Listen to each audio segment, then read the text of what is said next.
വഫാത്തായിട്ട് 7 വർഷം കഴിഞ്ഞിട്ട് ഉമർ റളിയല്ലാഹു അൻഹു കണ്ടപ്പോ ചോദിച്ചു, കണ്ട ആള് ചോദിച്ചു, എങ്ങനുണ്ട്? ഉമർ റളിയല്ലാഹു അൻഹു പറഞ്ഞു, ഒരു വിഷയത്തിന്റെ ഹിസാബിൽ നിന്ന് ഇപ്പം അങ്ങോട്ട് രക്ഷപ്പെട്ടിട്ടുള്ളൂ. ഒറ്റ വിഷയം അല്ലാഹു തആല ചോദിച്ചിട്ട് അതിന്റെ ഉത്തരം പറഞ്ഞിട്ട് ഇപ്പം അങ്ങോട്ട് ക്ലിയർ ആയിട്ടുള്ളൂ. എന്താണ് ആ ചോദ്യം? വല്ലാത്ത ഒരു ചോദ്യം തന്നെയാണ്. അല്ലാഹു തആല സലാമത്ത് നൽകട്ടെ. ഖബറിന്റെ ലോകം വല്ലാത്തൊരു ലോകല്ലേ സഹോദരങ്ങളെ. അഷ്റഫുൽ ഖൽഖ് സല്ലല്ലാഹു അലൈഹി വസല്ലമ തങ്ങൾ വലിയ പ്രഗൽഭനായ സ്വഹാബി വര്യനായ സഅദ് റളിയല്ലാഹു അൻഹുവിനെ ഖബറടക്കിയപ്പോ ഖബറിന്റെ ഉള്ളിലേക്ക് സഅദ് റളിയല്ലാഹു അൻഹുവിന്റെ ശരീരം, സഅദ് ഇബ്നു മുആദ് റളിയല്ലാഹു അൻഹു, അതും ഒരു സാധാരണ സ്വഹാബിയല്ല. അവിടുത്തെ മരണത്തിന്റെ പേരിൽ അള്ളാഹുവിന്റെ അർശ് വരെ വിറച്ചുപോയി എന്ന് ഹദീസിൽ പഠിപ്പിച്ച സ്വഹാബിയാണ്. ആ മരണം നമ്മൾ മരിച്ചാൽ ആരറിയാൻ? അള്ളാഹുവിന്റെ അർശ് വരെ അറിഞ്ഞുപോയി സഅദ് ഇബ്നു മുആദ് റളിയല്ലാഹു അൻഹുവിന്റെ മരണം.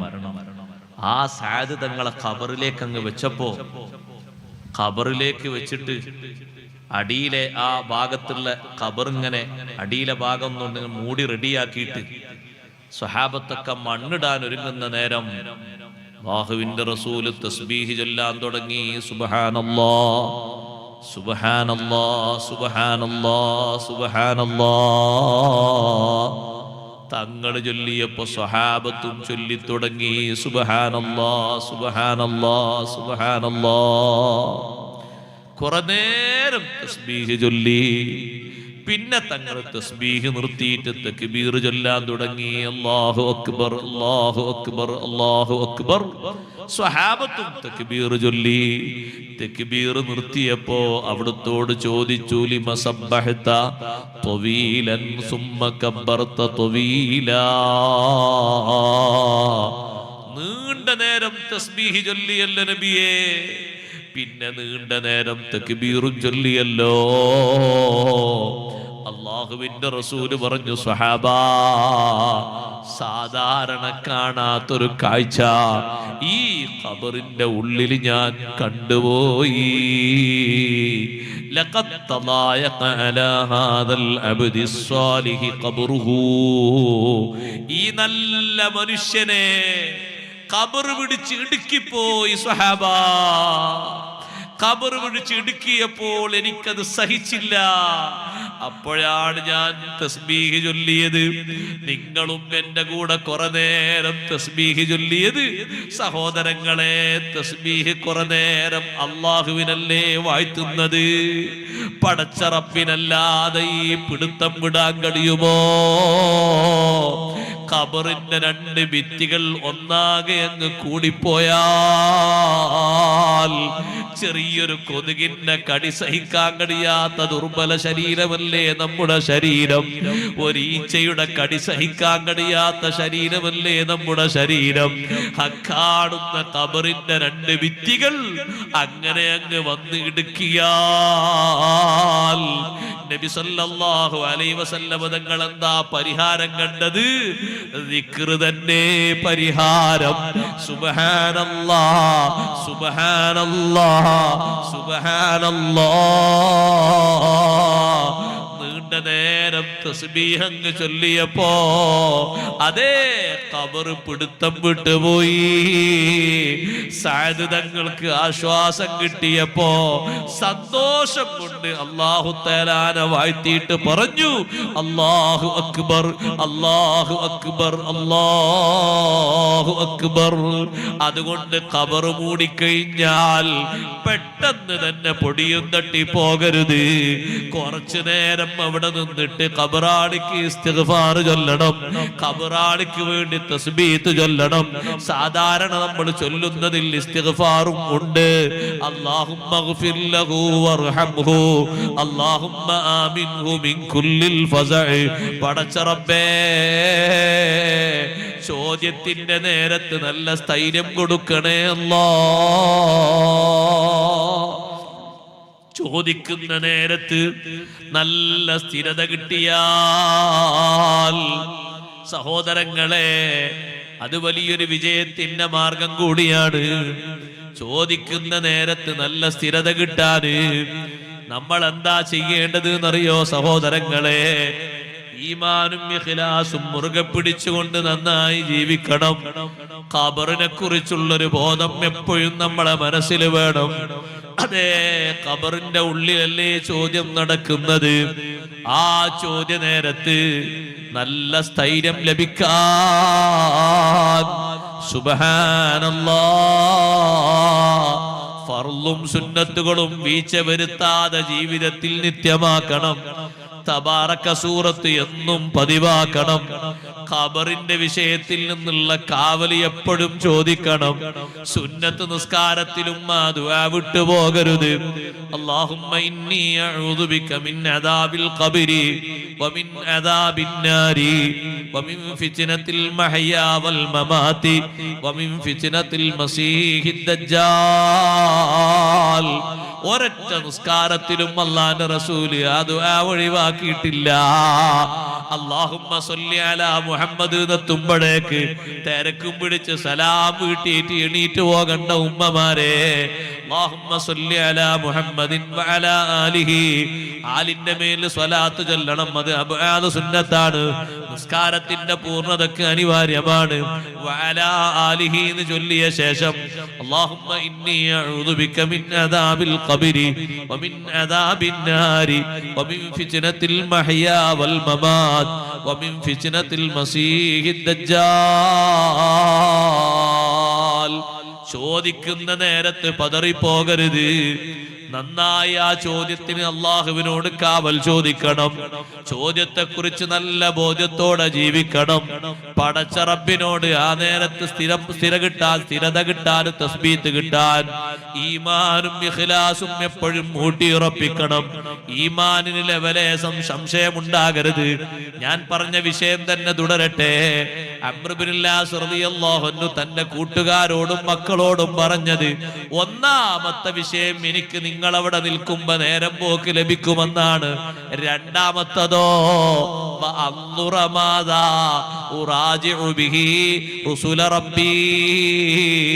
എന്റെ റബ്ബിന്റെ ദൂതന്മാര് ചോദിക്കാൻ വരുന്ന നേരത്ത് എന്തൊക്കെ ഉത്തരം പറയണമെന്ന് നിങ്ങൾ പുറത്തു നിന്നാൽ എനിക്ക് മനസ്സിലാക്കാൻ എളുപ്പമാണ്.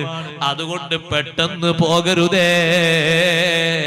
ഉമ്മാനെ മറവ് ചെയ്ത്, ഉപ്പാനെ മറവ് ചെയ്ത്, കൂട്ടുകാരെ മറവ് ചെയ്ത് കുറച്ചു നേരം അതിന്റെ ചുറ്റുഭാഗത്തും നിന്ന് തസ്ബീത്ത് ചൊല്ലണം. ഒരമണിക്കൂർ നിന്ന് തസ്ബീത്ത് ചൊല്ലാൻ പറ്റുമോ? ഖബറൊക്കെ മൂടിയ ശേഷം, തൽഖീനൊക്കെ കഴിഞ്ഞ ശേഷം തസ്ബീത്ത് തുടരണം.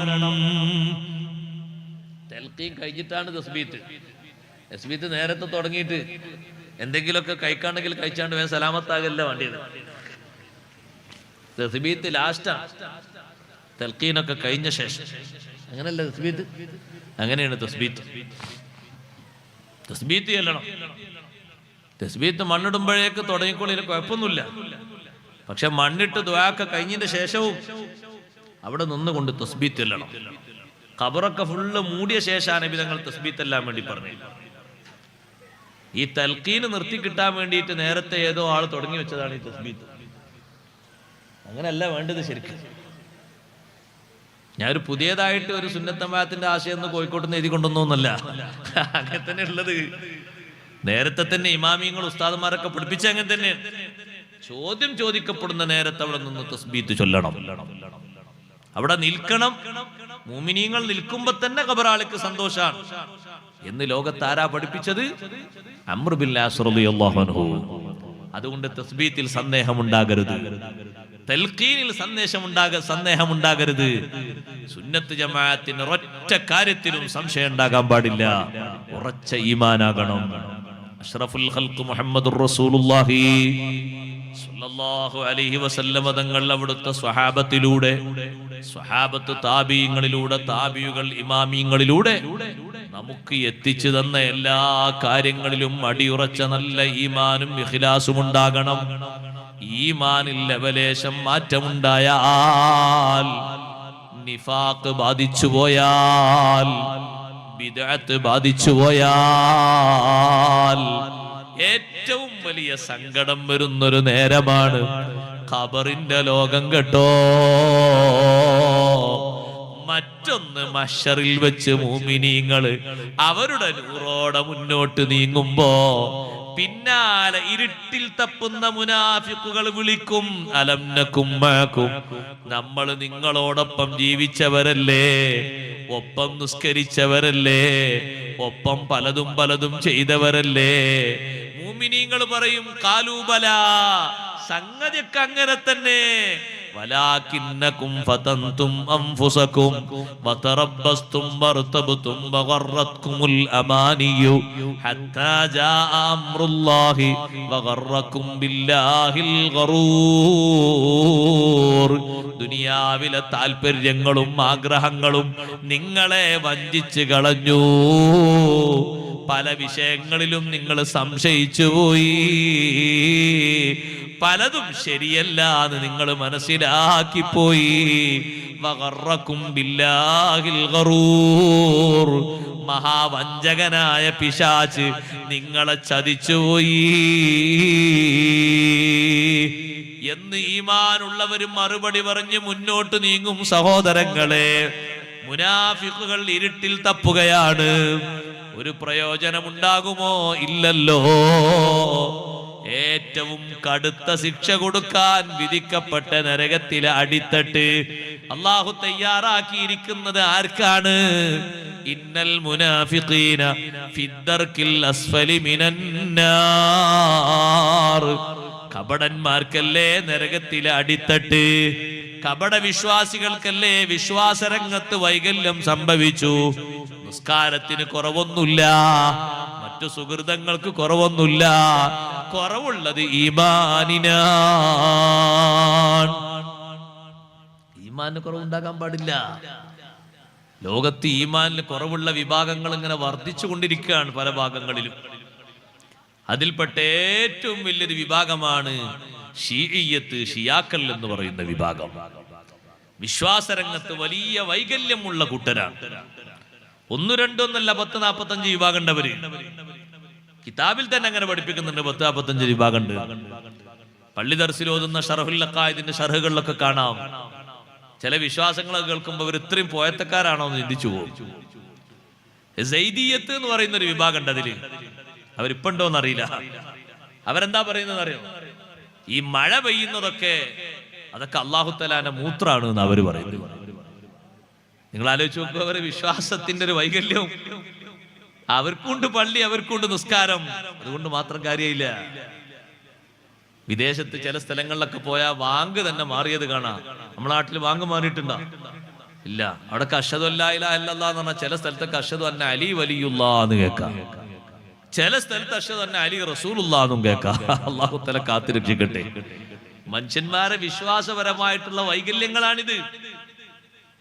അഷ്റഫുൽ ഖൽഖ് സല്ലല്ലാഹു അലൈഹി വസല്ലം തങ്ങളുടെ വിശ്വാസത്തിൽ വൈകല്യം സംഭവിച്ച ബിദ്അത്തുകാര്, നിഫാഖ് ബാധിച്ചവർ, അവരെല്ലാം കുടുങ്ങുന്നൊരു ലോകമാണ് അവിടെ.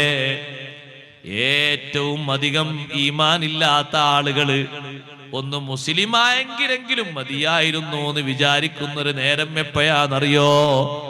ഒന്നാമത്തെ തട്ടിൽ നിന്ന് ദോഷികളായ മുഅ്മിനീങ്ങളുടെ ശിക്ഷ കഴിഞ്ഞിട്ട് ഘട്ടം ഘട്ടമായി അവരെ സ്വർഗത്തിലേക്ക് കയറ്റിക്കൊണ്ടുപോകുമ്പോ 6 തട്ടുകളിലും കിടക്കുന്ന ആളുകൾ പറയും, ദോഷികളായ മുസ്ലിമെങ്കിലും ആയില്ലല്ലോ.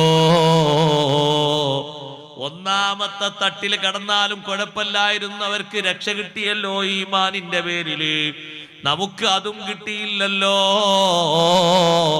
എന്ന് ബാക്കി 6 തട്ടിലും ഉള്ള ആളുകൾ ആവർത്തിച്ചവർ പറയും, റുബമായ വദ്ദുല്ലദീന കഫറൂ ലൗ കാനൂ മുസ്ലിമീൻ.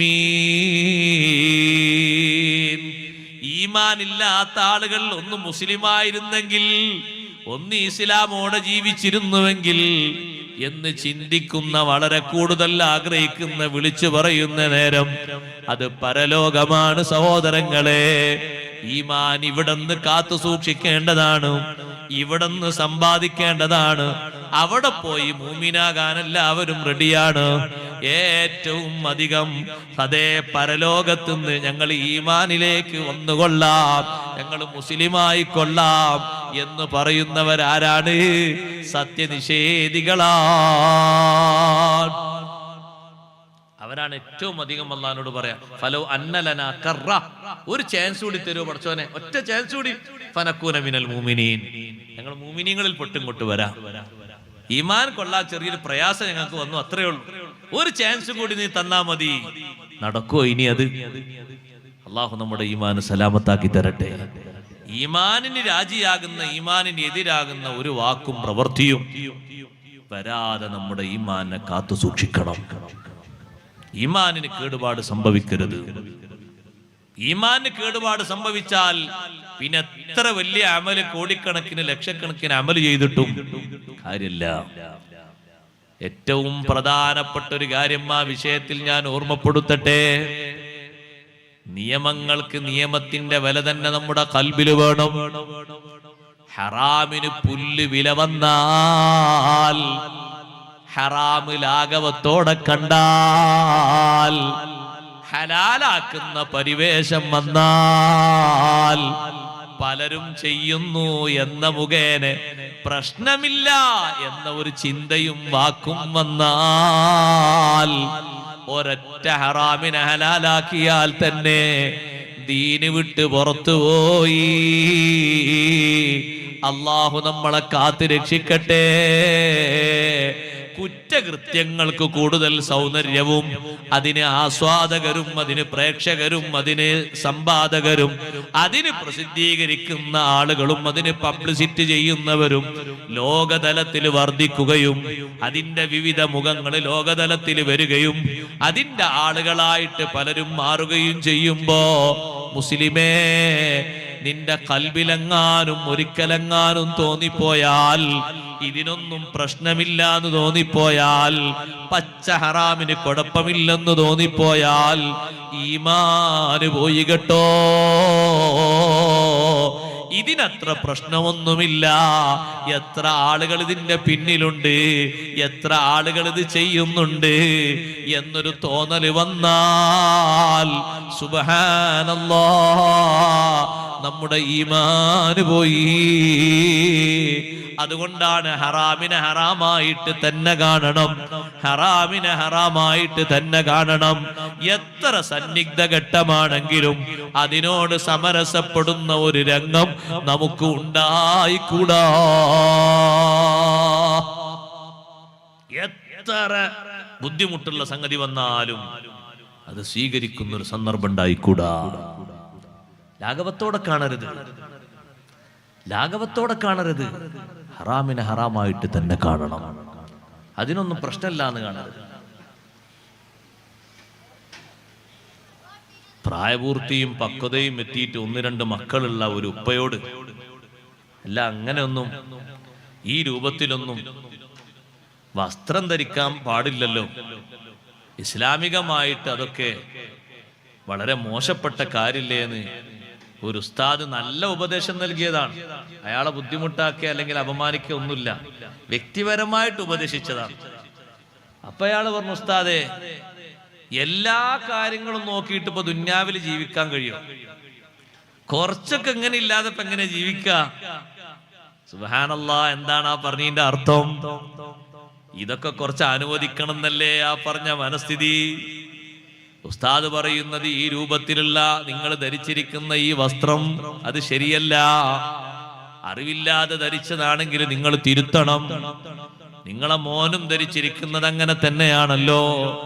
വളരെ കടുത്ത ഭാഷയിലല്ലേ നബി സല്ലല്ലാഹു അലൈഹി വസല്ലം ഇത് പറഞ്ഞത്? അള്ളാഹുവിന്റെ റഹ്മത്തിന്റെ നോട്ടം നോക്കൂല എന്നൊക്കെ ഇതിന്റെ വിഷയവുമായി ബന്ധപ്പെട്ട് പറഞ്ഞിട്ടില്ലേ? ഈ വിഷയം നമ്മിൽ നിന്ന് ഉണ്ടാകാതെ സൂക്ഷിക്കുകയല്ലേ വേണ്ടത് എന്ന് പറഞ്ഞപ്പോ മറുപടി എന്താണെന്നറിയോ? ഇങ്ങനൊക്കെ അല്ലാതെ ഇപ്പത്തെ കാലത്ത് ജീവിക്കാൻ കഴിയോന്നാണ്. സഹോദരങ്ങളെ, ഏത് കാലം മാറി വന്നാലും ഹറാം ഹറാമായിട്ട് തന്നെ വിലയിരുത്തണം. ഹലാലിന്റെ പരിവേഷം കൊടുത്തുകൂടാ. +2 കാരിയായ ഒരു പെണ്ണിനെ പർദ്ദ ധരിച്ച് മഫ്ത ധരിച്ച് ബുർഖ ധരിച്ച ഉമ്മാന്റെ കൂടെ തോളിൽ ഒരു ഷാളും ഇട്ടിട്ട് കണ്ടപ്പോ ഒരു പൊതുപ്രവർത്തകനായ ദീനീ പ്രവർത്തകൻ പറഞ്ഞു, ഉമ്മ നിങ്ങൾ നല്ല മുത്തഖിയായ ഉമ്മയാണ്, പക്ഷേ കെട്ടിക്കാൻ പ്രായമായ നിങ്ങളെ കൂടെയുള്ള ഈ മകള് +2 പഠിച്ചു കഴിഞ്ഞ ഈ പെണ്ണ് തലയിൽ ഒരു തട്ടമില്ലാതെ തോളിൽ ഒരു തട്ടമിട്ടിട്ടല്ലേ പോകുന്നത്, തലയിൽ തട്ടമിടാതെ നടക്കുന്നത് ഹറാമല്ലയോ എന്ന് പറയുന്ന സമയത്ത് മറുപടി വന്നത് എങ്ങനെയെന്നറിയോ? നമ്മൾ വാക്കുകളെ ശ്രദ്ധിക്കാനാ ഞാൻ പറയുന്നത്. അതൊരു പുതുജീവിതം ആരംഭിക്കുമ്പോഴൊക്കെ ആരംഭിച്ചാ പോരെ, തട്ടമിട്ടിട്ട് ബുർഖയിട്ടിട്ട് പർദ്ദയിട്ട് മട്ടത്തിൽ നടക്കുന്നത് മതിയോ സഹോദരാ, മതിയോ ഉമ്മ? അതുവരെ ഈ ഹറാമിന് പെർമിഷൻ ഉണ്ട് എന്നാണോ പറയുന്നത്? ആരാ നമുക്ക് അനുവാദം നൽകിയത്? ആരാ നമുക്ക് അംഗീകാരം നൽകിയത്? ഇതിന് കുഴപ്പമില്ലെന്ന് വെച്ചാൽ ഇത് പാടില്ലെന്ന് പറയുന്ന വിഷയം നമ്മൾ തിരുത്തിയില്ലയോ? നന്നായി നമ്മൾ ശ്രദ്ധിക്കണം, നമ്മൾ സൂക്ഷിക്കണം. ഹറാമിനെ ലാഘവത്തോടെ കാണരുത്. ഹറാമിനെ വർജിക്കുന്ന മനസ്സാണ് എപ്പോഴും ഉണ്ടാകേണ്ടത്. പൂർവികർ ഈമാനെ കാത്തു സൂക്ഷിച്ചത് നോക്ക് നിങ്ങൾ. ഞാൻ ഒറ്റ ഉദാഹരണം പറയട്ടെ. ബഹുമാനപ്പെട്ട ഉമർ ഇബ്നുൽ ഖത്താബ് റളിയല്ലാഹു അൻഹുവിന്റെ കാലഘട്ടത്തിൽ മുസ്ലിങ്ങളിൽപ്പെട്ട ഒരു കൂട്ടം ആളുകളെ റോമിൽപ്പെട്ട രാജാവിന്റെ ഒരു പോരാളി, റോമിലെ രാജാവ് അന്ന് മുസ്ലിമല്ല, അദ്ദേഹം ക്രിസ്ത്യാനിയാണ്.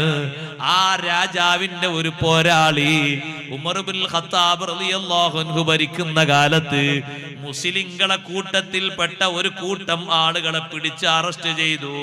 സുബ്ഹാനല്ലാഹ്, റോമിലെ രാജാവിന് വിവരം കിട്ടി, ഇങ്ങനെ ഒരു കൂട്ടം ആളുകളെ അറസ്റ്റ് ചെയ്തിട്ടുണ്ട് എന്ന് വിവരം കിട്ടി. റോമിലെ രാജാവ് പറഞ്ഞു, അവരെ എല്ലാവരെയും ചെങ്ങലയിൽ ബന്ധിക്കണം. ചെങ്ങലയിൽ ബന്ധിച്ച് രാജാവിന്റെ മുന്നിലേക്ക് കൊണ്ടുവരുമ്പോ റുക്കൂഇന്റെ രൂപത്തിലേ കൊണ്ടുവരാവൂ. റുക്കൂഇന്റെ രൂപത്തിൽ രാജാവിന്റെ മുന്നിലേക്ക് കടക്കുന്ന രൂപത്തില് ആ രാജാവിന്റെ മുന്നിലേക്ക് നേർക്ക് കടക്കാൻ പറ്റൂല. ഒന്ന് വളഞ്ഞിട്ട് രാജാവിന്റെ മുന്നിലേക്ക് പോകണം. നിർബന്ധമായിട്ടും ഒരാൾക്ക് റുക്കൂ ചെയ്യിപ്പിക്കുന്ന സ്വഭാവമാണ്.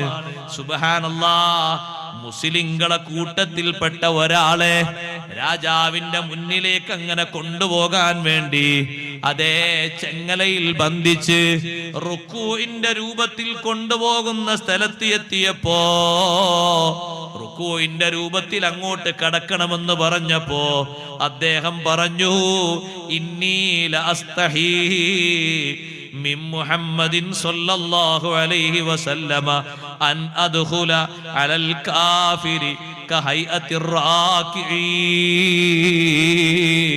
അള്ളാഹുവിന്റെ റസൂല്, എന്റെ ഞാൻ വിശ്വസിച്ച മുത്തുനബി തങ്ങള് ഞാൻ ഈ ചെയ്യുന്നത് കാണുന്നുവല്ലോ, അള്ളാഹിന്റെ റസൂല് കാണുമല്ലോ. നബിതങ്ങൾ വഫാത്തായിട്ട് വർഷങ്ങൾ കഴിഞ്ഞിട്ടുണ്ട്.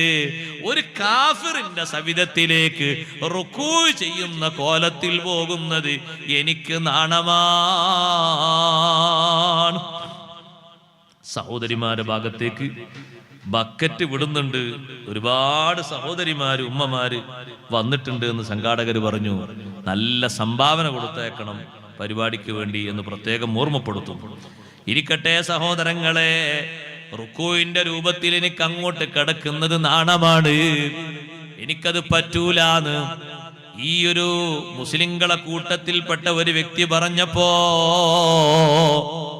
രാജാവിന്റെ അനുയായി പറഞ്ഞു, ആ രൂപം അവിടെ നിന്ന് ഉയർത്തു.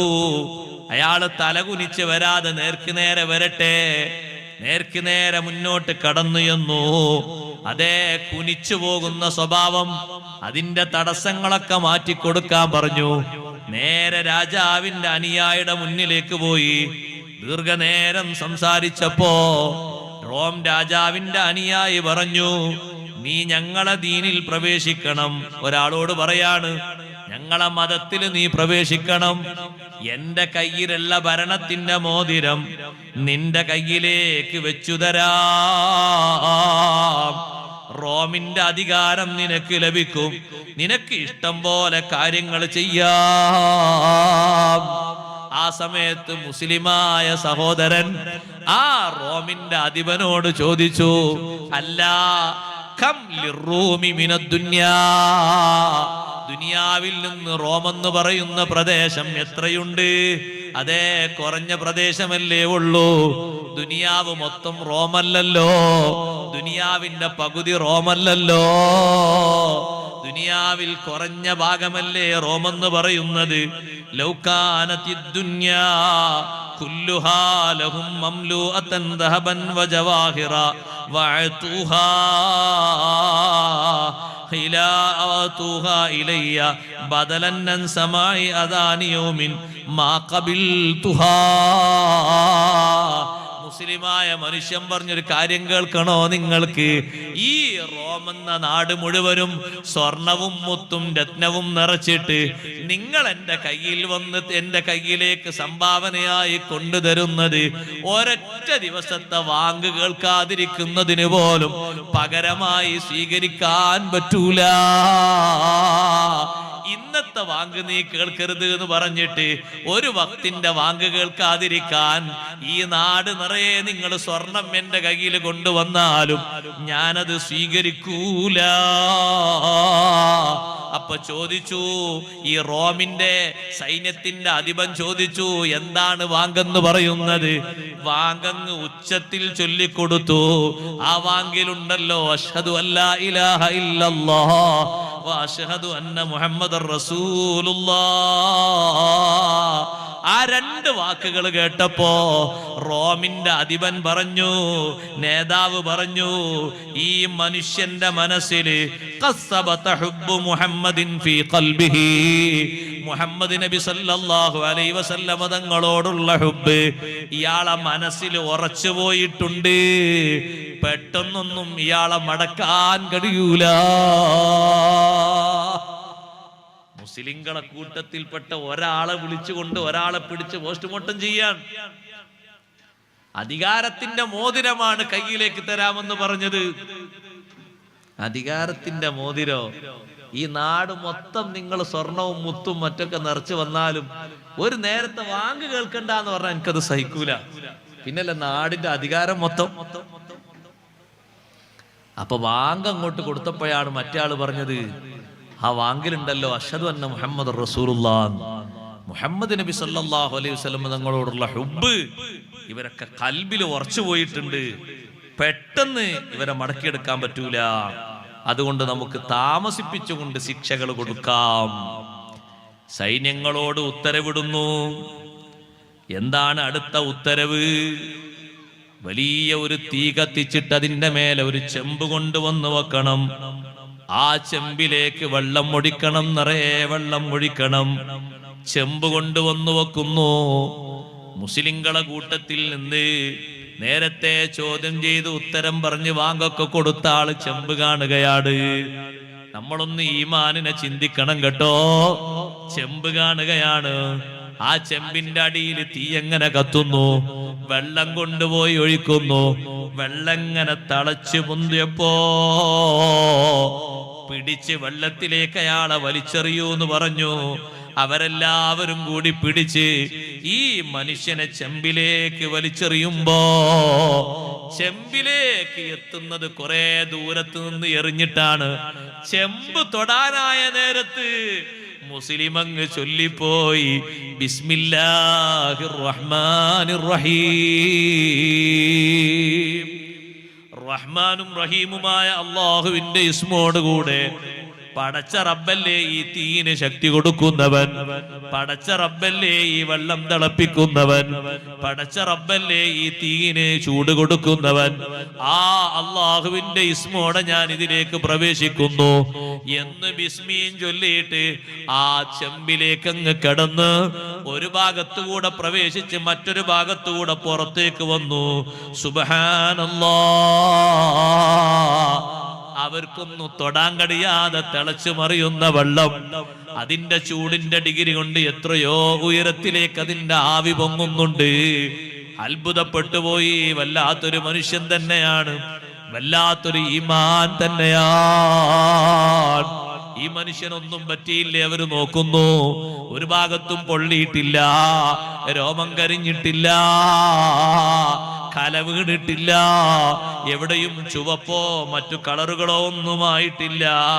അതാ അടുത്ത ശിക്ഷ കൊടുക്കാൻ വേണ്ടി ഉത്തരവിടുന്നു. രാജാവിന്റെ സൈന്യത്തിന്റെ അധിപൻ പറയുന്നു, ഒരു ഇരുട്ടുമുറിയിൽ കൊണ്ടുപോയി താമസിക്കണം ഈ മനുഷ്യനെ. ഭക്ഷണം കൊടുക്കാതെ, വെള്ളം കൊടുക്കാതെ ആ മുറിയിൽ തന്നെ കെട്ടിയിടൂ. അതേ ഇരുട്ടുമുറിയിലേക്ക്, പാത്രത്തിലേക്ക് നിങ്ങൾ കൊണ്ടുപോയി വെക്കേണ്ടത് പന്നിമാംസവും കള്ളും മാത്രമാണ്. പച്ചവെള്ളം കൊടുക്കരുത്, കടിക്കാൻ പറ്റുന്ന ഒരു ഭക്ഷണവും കൊടുക്കരുത്. എങ്ങനെയുണ്ട് ഈമാൻ എന്ന് ഞാനൊന്ന് നോക്കട്ടെ. റൂമിൽ കൊണ്ടുപോയി അടച്ചിടുന്നു. 40 ദിവസം കൊടുക്കാൻ വേണ്ടി പറയുന്നത് കള്ളും പന്നിമാംസവുമാണ്. പന്നിമാംസം ഹറാമല്ലേ? കള്ളും ഹറാമല്ലേ? ഖംറും ഹറാമല്ലേ?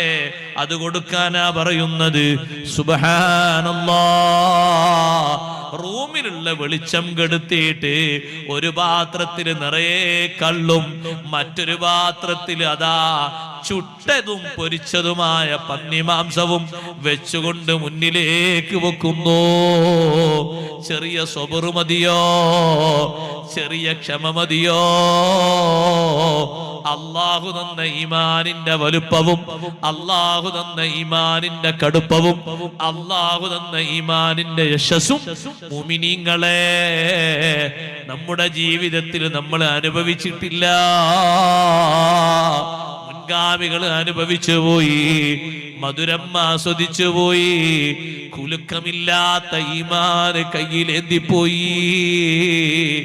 ഈ റൂമിന്റെ ഉള്ളിൽ വെളിച്ചം കൊടുക്കാതെ പട്ടിണിക്ക് ഈ മനുഷ്യനെ ഇട്ടിട്ട് 40 ദിവസം ഇങ്ങനെ ചെയ്തപ്പോ സുബ്ഹാനല്ലാഹ്, ബാക്കിയുള്ളവര് വിചാരിച്ചു 1-2 ദിവസമൊക്കെ അയാൾ പട്ടിണി സഹിച്ചിട്ട് പിന്നെ അയാൾ ഒരു പക്ഷേ ഭക്ഷിച്ചേക്കും എന്ന് വിചാരിച്ചു. ബാക്കിയുള്ളവര് നിർബന്ധിതമായ ഘട്ടത്തിൽ ഒരു പക്ഷേ വേണമെങ്കിൽ അത് ഭക്ഷിക്കാം. ആയുസിനെ, ശരീരത്തിന്റെ ആരോഗ്യത്തെയും ജീവത്തെയും നിലനിർത്താൻ വേണ്ടിയിട്ട് ദീനീപരമായിട്ട് ഭക്ഷിക്കൽ ജായിസാണോ എന്ന് ചോദിച്ചാൽ വേറൊന്നും കിട്ടാത്ത രൂപത്തിൽ ഭക്ഷിക്കാം. പക്ഷേ അവർ ഈമാൻ അതിന് സമ്മതിക്കൂല, അവർ ഇഖ്ലാസ് അതിന് സമ്മതിക്കൂല. ആ ഒരു പഴുതു നോക്കിയിട്ട് അവർ ഭക്ഷിക്കൂല. 40 ദിവസം കഴിഞ്ഞിട്ട് റൂം തുറന്നു. റൂം തുറന്നപ്പോ വെച്ചതൊക്കെ അങ്ങനെയുണ്ട്. ഒന്നും കഴിച്ചിട്ടില്ല, ഒന്നും കുടിച്ചിട്ടില്ല. ചോദിച്ചു അവര്, കൈഫലാ തഅകുലു മിൻഹു, ഓ മനുഷ്യ, എന്തേ ഇതിൽ നിന്ന് നീ ഭക്ഷിക്കാതിരുന്നത്? പ്രതിസന്ധി ഘട്ടത്തിൽ നിനക്കത് ഭക്ഷിക്കാമല്ലോ, നിന്റെ മതം അതിനെ അനുവദിക്കുന്നുണ്ടല്ലോ. എന്താണ് മുസ്ലിം പോരാളിയുടെ മറുപടി എന്നറിയോ? ലൗ അകൽതു മിൻഹു ലഫറഹതും, ഞാൻ അല്പമെങ്കിലും അതിൽ നിന്ന് ഭക്ഷിച്ചാൽ നിങ്ങൾക്ക് സന്തോഷം വരൂലേ? നിങ്ങൾ തിന്നുന്ന അല്ലാഹ് ഹറാമാക്കിയത് ഞാനും തിന്നു എന്നൊരു സന്തോഷം നിങ്ങൾക്ക് തോന്നൂലേ? അതുകൊണ്ട് നിങ്ങൾക്ക് സന്തോഷം വരണ്ടാന്ന് കരുതിയിട്ട് ഞാൻ ഒന്നും തന്നെ ഭക്ഷിച്ചില്ല. എനിക്ക് അല്ലാഹു സുബ്ഹാനഹു വ തആല ആരോഗ്യം നിലനിർത്തി തന്നു. അല്ലാഹു തആല കൊടുക്കൂലേ റിസ്ക്? അല്ലാഹു തആല കൊടുക്കും.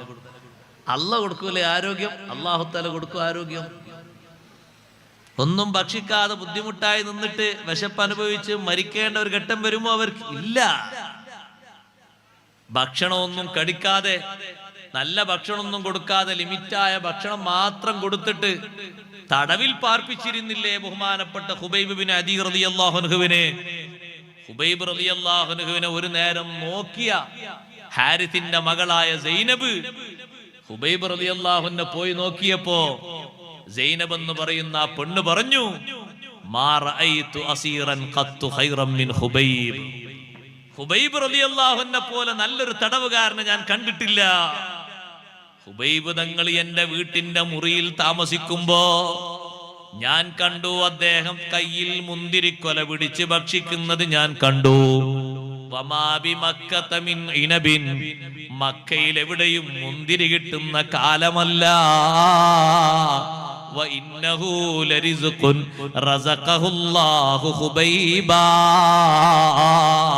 അത് ഹുബൈബ് തങ്ങൾക്ക് സെപ്പറേറ്റായി അല്ലാഹു നൽകിയ ഭക്ഷണം തന്നെ. കനിയില്ലാ കാലം നീയെ കൊടുത്തോവർ കരിഞ്ഞാമരത്തിന്മേൽ കയാ നിറച്ചോവർ. മക്കയിൽ എവിടെയും മുന്തിരി കിട്ടാത്ത കാലം, ഒരൊറ്റ മരത്തിലും മുന്തിരിയില്ലാത്ത കാലം, ഹുബൈബ് തങ്ങൾക്ക് അല്ലാഹു മുന്തിരി എന്ന ഭക്ഷണം കൊടുത്ത് സന്തോഷം നൽകിയില്ലയോ?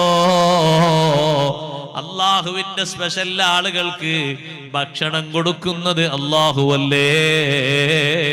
അതിനാരെങ്കിലും മാധ്യമം ആവശ്യമുണ്ടോ? ഇല്ലേ, ഇല്ല. 40 ദിവസം ഈ മുസ്ലിം സഹോദരൻ ആ റൂമിന്റെ ഉള്ളിൽ താമസിച്ചിട്ട് ഒരു വെള്ളത്തിന്റെ ഒരു മുറുക്ക് പോലും കുടിക്കാതെ, ഖംറിന്റെ ഒരു ചെറിയ തുള്ളി പോലും കടിക്കാതെ, പന്നിമാംസം ഒരു കഷ്ണം പോലും രുചി നോക്കാതെ എങ്ങനെയാ സഹോദരങ്ങളെ തള്ളി നീക്കിയത്? അല്ലാഹുവല്ലേ അവർക്ക് ആരോഗ്യം നൽകിയത്? അല്ലാഹുവല്ലേ അവർക്ക് ഈമാന് നൽകിയത്? ഈമാനിന്റെ ഒരൊറ്റ സംരക്ഷണത്തിന് വേണ്ടിയല്ലേ ഈ ത്യാഗം അവർ സഹിക്കുന്നത്? അപ്പൊ പിന്നെ സഹായം കൊടുക്കുന്നത് അല്ലാഹു തന്നെയാണ്.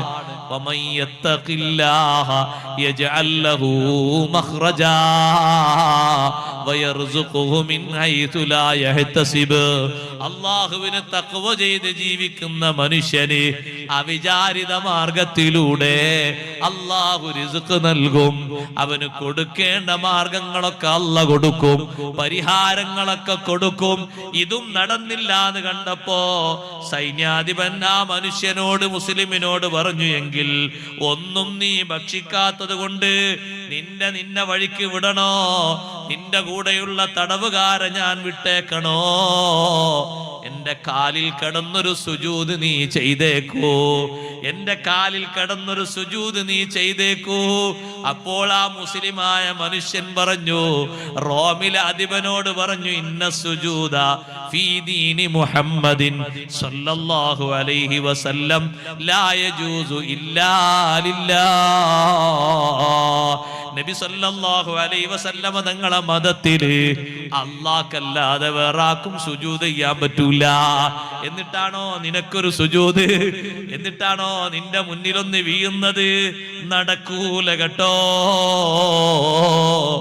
അപ്പോൾ സൈന്യാധിപൻ അവസാനം തോറ്റിട്ട് പറഞ്ഞു, എങ്കിലൊരു കാര്യം പറയട്ടെ, നീ എന്റെ കൈയൊന്ന് ചുംബിക്കണം.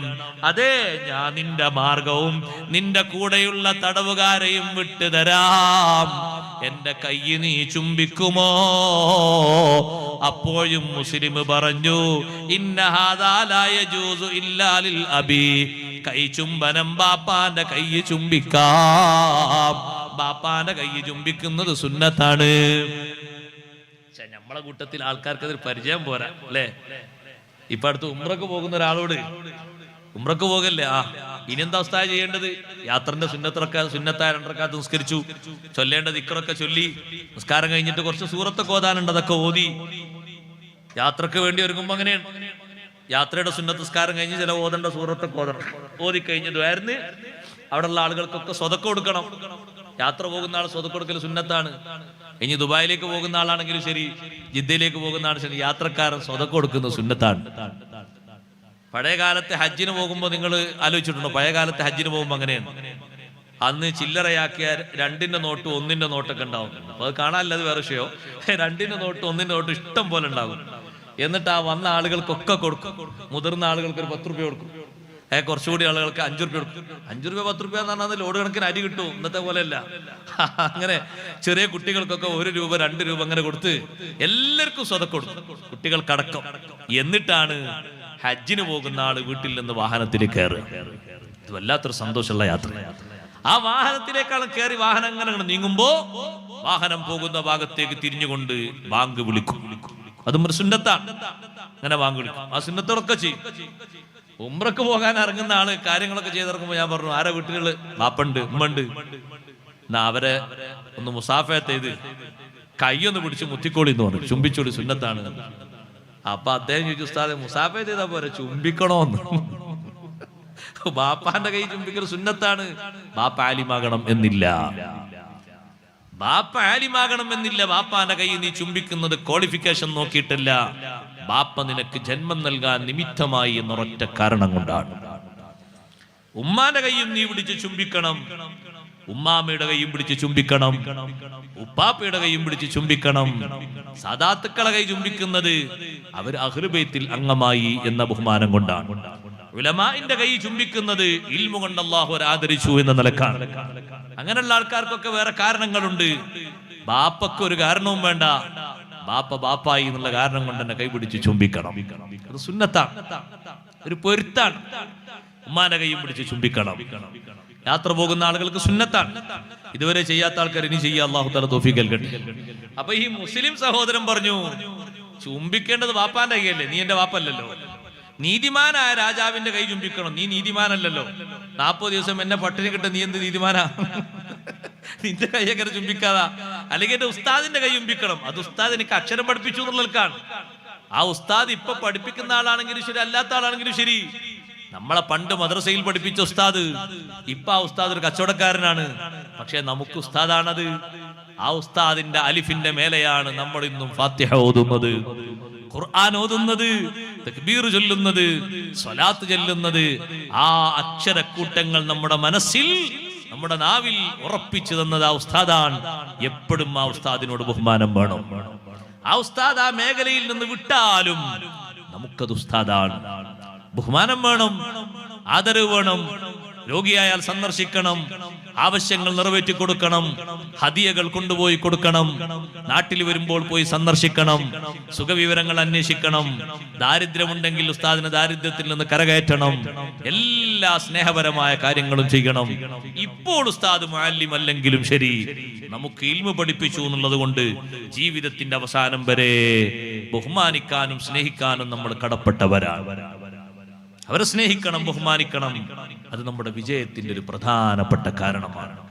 ഗുരുനാഥന്മാരെ ബഹുമാനിക്കണം. ഗുരുനാഥന്മാരെ ബഹുമാനിക്കുന്നത് എത്ര കണ്ട് നമ്മുടെ ജീവിതത്തിലുണ്ടോ അത്ര കണ്ട് അല്ലാഹു നമുക്ക് ഉയർച്ച നൽകും. ഉസ്താദുമാർക്ക് വലിയ ബഹുമാനം കൊടുക്കണം. മദ്രസയിലെ ഉസ്താദുമാര് അടിത്തറ ഭാഗ്യവരാണ് നമ്മുടെ ഇൽമിന്. അവരാണ് നമ്മുടെ അടിത്തറ ഭാഗ്യവര്. കുറെ നമ്മെ പഠിപ്പിച്ച ഉസ്താദുമാര് പലരും മരണപ്പെട്ടു പോയി. അള്ളാഹുർക്കൊക്കെ ദർജയേറ്റി കൊടുക്കട്ടെ. ഖബർ ജീവിതം അള്ളാഹു സന്തോഷത്തിലായി കൊടുക്കട്ടെ.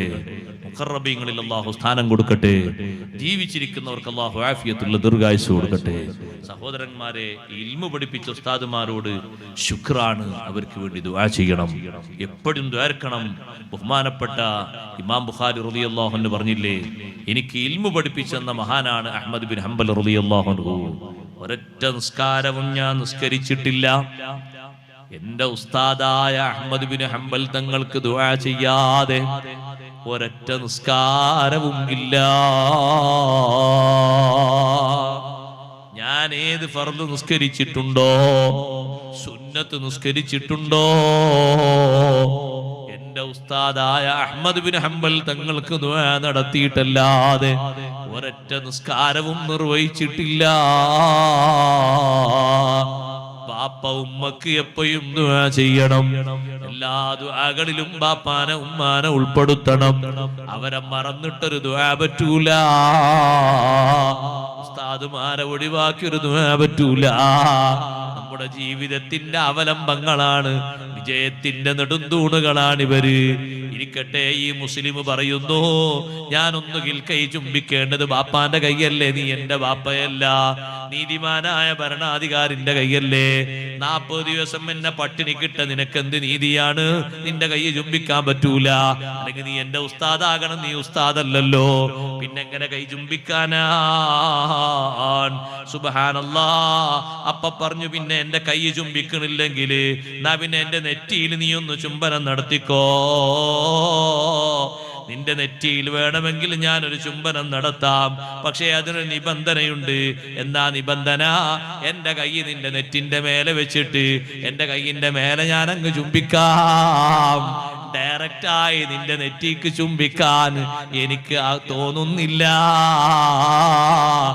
ഈമാനില്ലാത്ത നിന്റെ നെറ്റിക്ക് എന്തൊരു ബഹുമാനമാണ്. എന്റെ കൈ നിന്റെ നെറ്റിന്റെ മേലെ വെച്ചിട്ട് ഞാനങ്ങ് ചുംബിക്കാം. അങ്ങനെങ്കിലും എന്റെ കൂടുള്ള ആളുകളെ തടവറയിൽ നിന്ന് നീ വിട്ടുതരുമല്ലോ. സുബ്ഹാനല്ലാഹ്. അങ്ങനെ അദ്ദേഹം അതാ എന്നാ നീ അങ്ങനെ ചെയ്തോന്ന് പറഞ്ഞു. നെറ്റിന്റെ മേലെ കൈവച്ചു. അങ്ങനെ ആ കൈ ചുംബിക്കാൻ ഉദ്ദേശിച്ചുകൊണ്ട് അതേ ചുംബിക്കാൻ കൈയിന്റെ മേലേക്ക് കൊണ്ടുപോകുമ്പോ, അല്ലെങ്കിൽ നീ ചുംബിക്കണ്ടെന്നും പറഞ്ഞിട്ട് ആ മുസ്ലിമിനെയും കൂടെയുള്ള തടവുകാരെയും വിട്ടുകൊടുത്തിട്ട് അവർക്ക് ധാരാളം സമ്മാനം കൊടുത്തു. ഉമർ ഇബ്നുൽ ഖത്താബ് റളിയല്ലാഹു അൻഹുവിന് റോമിലെ രാജാവിന്റെ വക ഒരു എഴുത്ത്. എന്താണ് ആ എഴുത്തിലുള്ളത്? ലൗ കാന ഹാദർ റജുലു ഫീ ബിലാദിനാ അലാ ദീനിനാ ലകുന്നാ നഅതഖിദു ഇബാദതഹു. ഉമർ തങ്ങളെ, നിങ്ങളെ മുസ്ലിങ്ങളെ കൂട്ടത്തിൽ നിന്ന് ഞങ്ങൾ പരീക്ഷണത്തിന് വിധേയമാക്കിയ ഒരൊറ്റ വ്യക്തിയുണ്ട്. ചെമ്പിലേക്ക് വലിച്ചെറിഞ്ഞിട്ട് വറച്ചട്ടിയിൽ ശരീരം ഒന്നുമാകാതെ ബിസ്മി ചൊല്ലിയിട്ട് രക്ഷപ്പെട്ട വ്യക്തിയാണ്.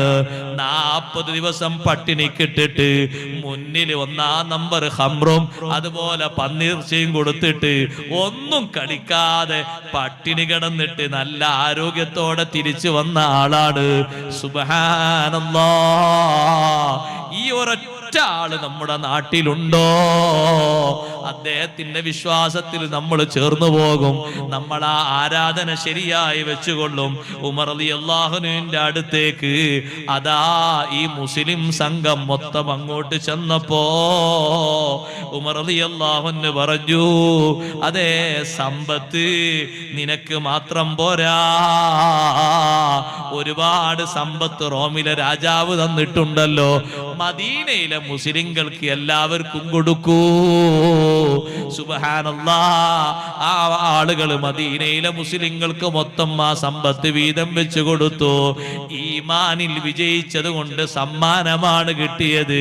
സഹോദരങ്ങളെ, ഈമാനിൽ അടിയുറച്ചു നിന്നപ്പോ അവര് വിജയിച്ചു പോയി. ഈമാനിൽ ഉറച്ചു നിന്ന ആളുകൾ അള്ളാഹുവിനോട് എന്തെങ്കിലും ഒരു വാക്ക് പറഞ്ഞിട്ടുണ്ടോ? അള്ളാഹു സുബ്ഹാനഹു വ തആല അതങ്ങനെ തന്നെ സ്വീകരിച്ചിട്ടുണ്ട്. അവരെ കയ്യൊഴിച്ചിട്ടില്ല. അതുകൊണ്ട് സഹോദരങ്ങളെ, ഈമാനിൽ അടിയുറച്ചു നിൽക്കണം. ഈമാനിനൊരു മാറ്റവും ഉണ്ടായിക്കൂടാ. രണ്ടാമതായി ഒരു കാര്യം പറയട്ടെ, ഈമാന് മാത്രം പോരല്ലോ, സുഹൃതങ്ങളും കൂടെ വേണം, സൽക്കർമ്മങ്ങളും കൂടെ വേണം, നല്ല അമലുകളും കൂടെ വേണം. സുബ്ഹാനല്ലാഹ്. അമലുകളാണ് രക്ഷയുടെ പ്രധാനപ്പെട്ട മാർഗം. ഈമാന് മാത്രം പോരാ. അമലുകൾ കുറഞ്ഞു പോകരുത്. ധാരാളം അമല് ചെയ്യണേ. ഭരണാധികാരികൾ അബൂ ഹനീഫ ഇമാം റളിയല്ലാഹു അൻഹു അറസ്റ്റ് ചെയ്ത് കൊണ്ടുപോയില്ലേ? എന്തിനാണ് അറസ്റ്റ് എന്നറിയുമോ? ഭരണം ഏറ്റെടുക്കാത്തതിന്റെ പേരിലാണ്.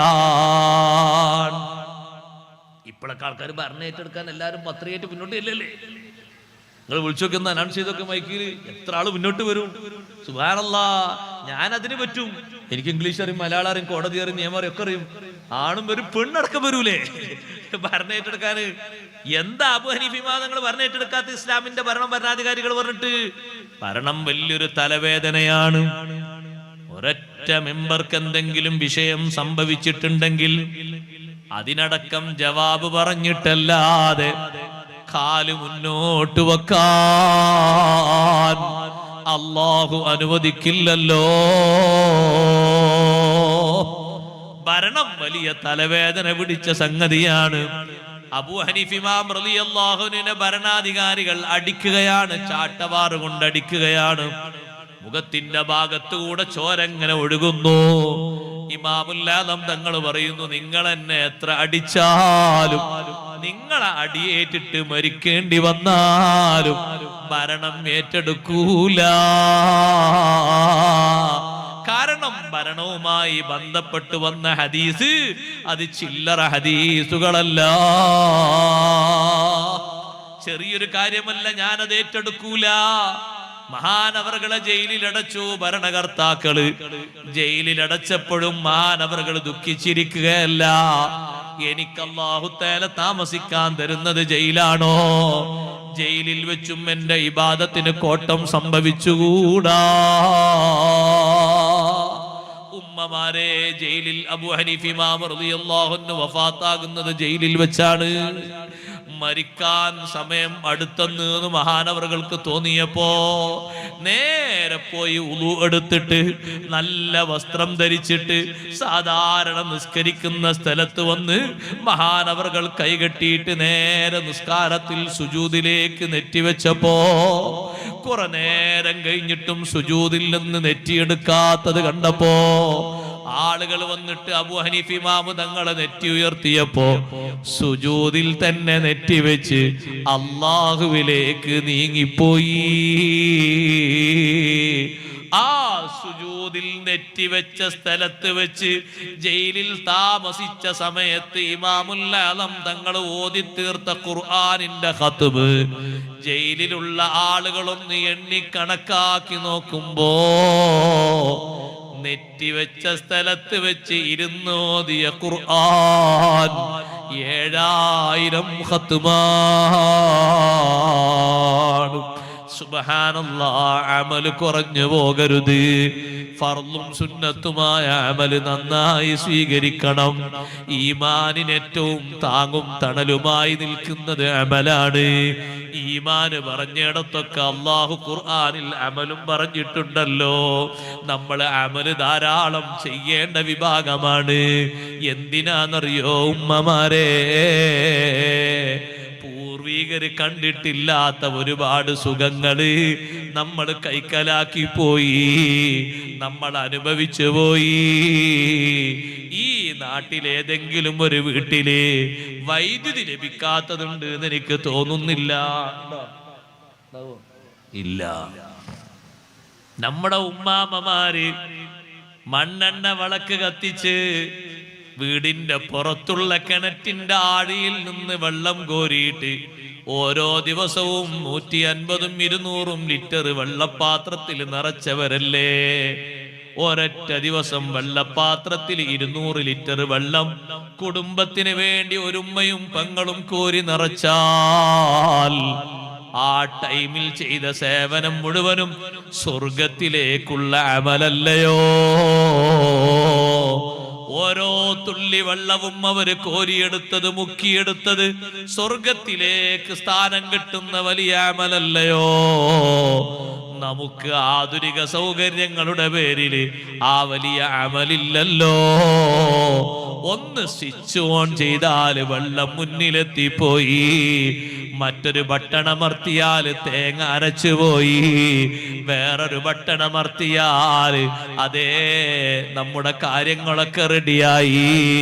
ഭക്ഷണം പാചകം വരെ ബട്ടണമർത്തുന്നതിലൂടെ വേവുന്ന സ്വഭാവം വരെ മനസ്സിലാക്കിപ്പോയി.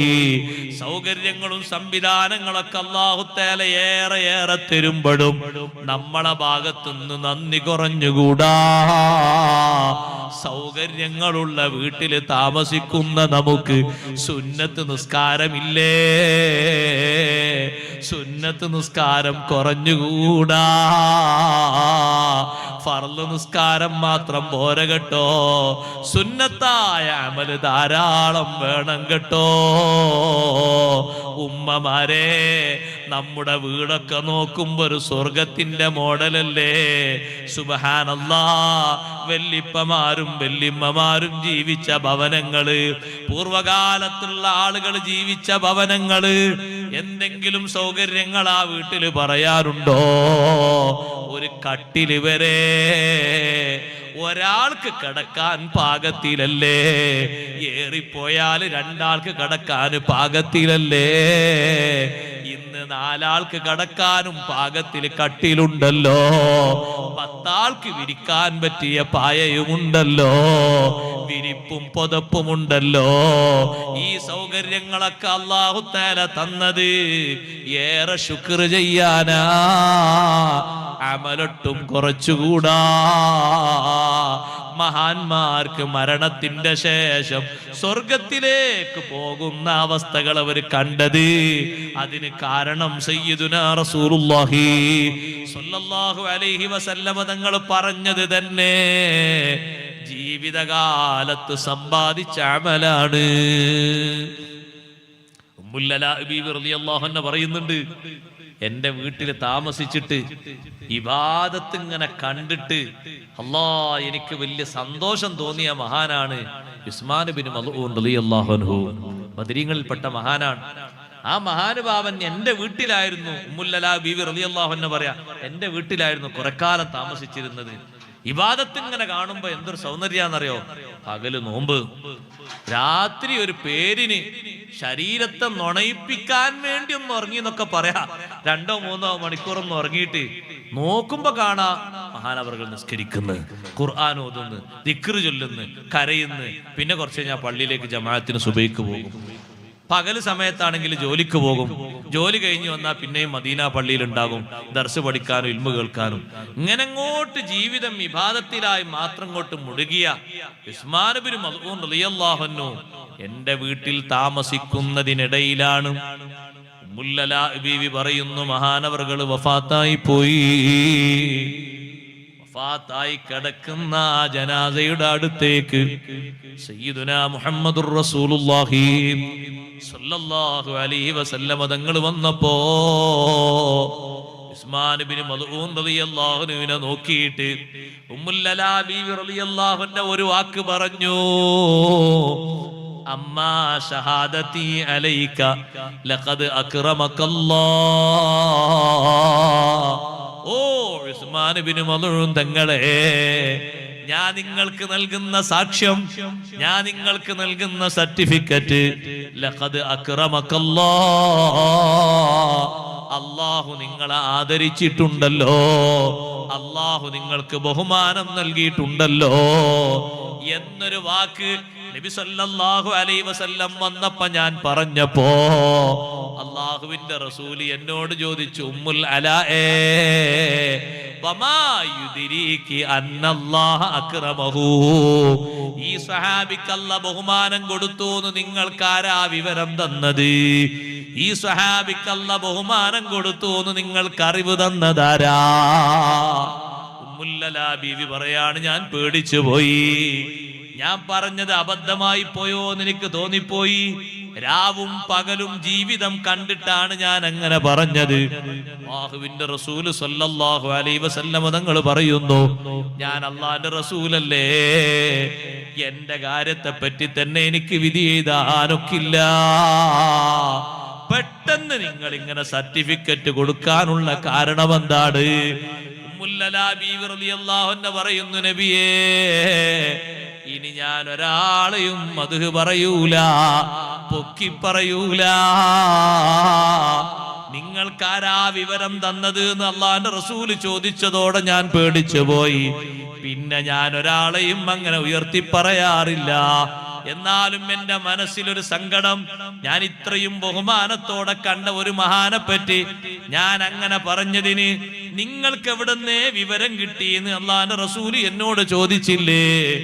ഞാൻ ആ മഹാന്റെ ജീവിതം ശരിക്ക് കണ്ടതാണല്ലോ. അന്ന് മഹാനവറുകളെ ഖബറടക്കിയ ശേഷം രാത്രി സമയത്ത് ഉസ്മാൻ ഇബ്നു മൽഊൻ തങ്ങളെ ഞാൻ സ്വപ്നത്തിൽ കണ്ടു.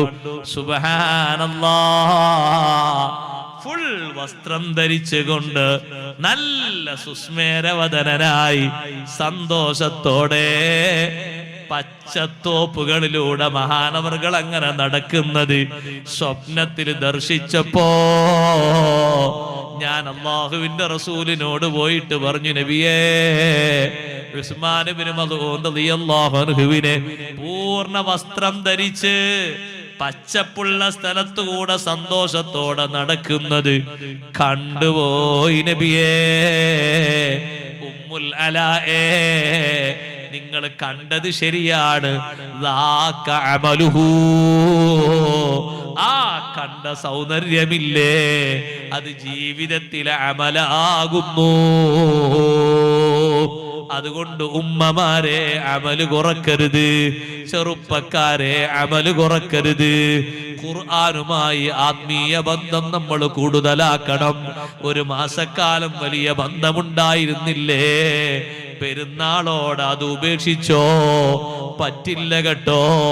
എല്ലാ ദിവസവും ഖുർആനുമായി ആത്മബന്ധം വേണം, ഖുർആനുമായി വലിയ ബന്ധം വേണം. ഖുർആൻ നാളെ ആഖിറത്തിൽ ശഫാഅത്ത് ചെയ്യുന്നൊരു കിതാബാണ്, തിരിച്ചറിയുന്നൊരു ഗ്രന്ഥമാണ്. അതിനെ ഓതിയവർക്കും അതിനെ ബഹുമാനിച്ചവർക്കും വലിയ ബഹുമാനം ഖുർആൻ വാങ്ങിത്തരുന്നത് പാരത്രിക ലോകത്താണ്. അതുകൊണ്ട് തന്നെ ഖുർആൻ എപ്പോഴും കൂടെ പിടിക്കണം, ഖുർആൻ എപ്പോഴും തുറന്നു ഓതണം. മുസ്ഹഫ് നമ്മുടെ ഏറ്റവും നല്ല കണക്ഷന് കാരണമാകണം. അള്ളാഹുവിന്റെ ഖുർആൻ നന്നായി ഓതണം. ഉമ്മമാരെ, നഫീസ റളിയല്ലാഹു അൻഹാ അവസാനവും ഖുർആൻ ഓതിയിട്ടല്ലേ വഫാത്തായത്. റാബിയത്തുൽ അദവിയ്യ റളിയല്ലാഹു അൻഹ അങ്ങനെയല്ലേ, ഉസ്മാൻ ഇബ്നു അഫ്ഫാൻ റളിയല്ലാഹു അൻഹു അങ്ങനെയല്ലേ, ഷാഫി ഇമാം തങ്ങൾ ഖുർആൻ കേട്ടിട്ടല്ലേ വഫാത്തായത്. സുബ്ഹാനല്ലാഹ്. അതുകൊണ്ട് ഖുർആനുമായി വലിയ ആത്മബന്ധം പുലർത്തിയിട്ട് അമലുകൾ വർദ്ധിപ്പിക്കണം. നിത്യേന ഓതേണ്ട സൂറത്തുകളില്ലേ, സൂറത്തുൽ വാഖിയയും തബാറകയും സൂറത്തു സജദയും അർ-റഹ്മാനും, അതൊക്കെ സൂറത്തു ദുഖാനും സബുൽ മുൻജിയാത്ത് എന്നും പതിവാക്കണം. അതേ, ഖുർആനുമായി എത്ര വലിയ കണക്ഷൻ കൂടുതലുണ്ട്, അത്ര വലിയ കണക്ഷൻ നമ്മോട്, അത്ര വലിയ പരിചയം വാനലോകത്തുള്ള മലക്കുകൾക്ക് അധികം കിട്ടും കേട്ടോ. ഇവിടെ ഖുർആനുമായി നല്ല ബന്ധമുണ്ടോ? ജനങ്ങളെക്കാളും നമ്മെ പരിചയമുള്ളവര് അള്ളാഹുവിന്റെ റഹ്മത്തിന്റെ മാലാകമാരാണ്. അതുകൊണ്ടല്ലേ മുആവിയത്ത് ബിൻ മുആവിയ റളിയല്ലാഹു അൻഹു മഹാനവർകൾ വഫാത്തായപ്പോ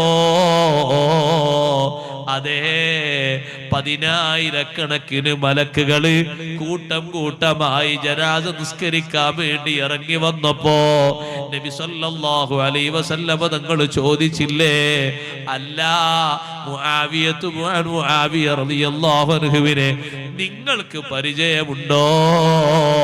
മലക്കുകൾ പറഞ്ഞു, ഉണ്ട് നബിയേ. വാനലോകത്തുള്ള മുഴുവൻ മലക്കുകൾക്കും മുആവിയത്ത് ബിൻ മുആവിയ റളിയല്ലാഹു അൻഹുവിനെ നന്നായി അറിയാം. എങ്ങനെയെന്ന് ചോദിച്ചു അല്ലാഹുവിന്റെ റസൂൽ. അപ്പൊ പറഞ്ഞു, ഒരു ദിവസം ഏറ്റവും അധികം ഭൂമിയിൽ നിന്ന് ഖുൽ ഹുവല്ലാഹു അഹദ് ഓതിയിട്ട് വാനലോകത്തേക്ക് അതിന്റെ ആ ഒരു സൗന്ദര്യം, അതിന്റെ ആ ഒരു ശബ്ദം, അതിന്റെ ആ ഒരു സുഗന്ധം മുആവിയ റളിയല്ലാഹുവിൽ നിന്നാണ് അടിച്ചു വീശുന്നത്. ഏറ്റവും അധികം സൂറത്തുൽ ഇഖ്ലാസ് ഓതിയിരുന്ന മഹാനാണ് മുആവിയത്ത് ബിൻ മുആവിയ റളിയല്ലാഹു അൻഹു. അവര് വഫാത്തായപ്പോൾ അല്ലാഹുവിന്റെ റസൂൽ മദീനയിൽ ഇല്ല, നബി തങ്ങൾ തബൂക്കിലാണ്. ജിബ്രീൽ അലൈഹിസ്സലാം വന്നിട്ട് പറഞ്ഞു, ജനാസ നിസ്കരിക്കാൻ ഇറങ്ങിയ മലക്കുകളെ കാണണോ മദീനത്ത്? മദീന എങ്ങനെ തബൂക്കിലേക്കൊന്നിങ്ങനെ ചുരുട്ടി കൊടുത്തു. എന്നിട്ട് ആ സ്വഹാബിന്റെ ജനാസക്ക് നബി തങ്ങൾ നിസ്കരിച്ചു. അല്ലാഹുവിന്റെ റസൂല് പറഞ്ഞു, 50,000 മലക്കുകൾ ജനാസ നിസ്കാരത്തിൽ സംബന്ധിക്കാൻ വേണ്ടി ഇറങ്ങി വന്നിരിക്കുകയാണ്.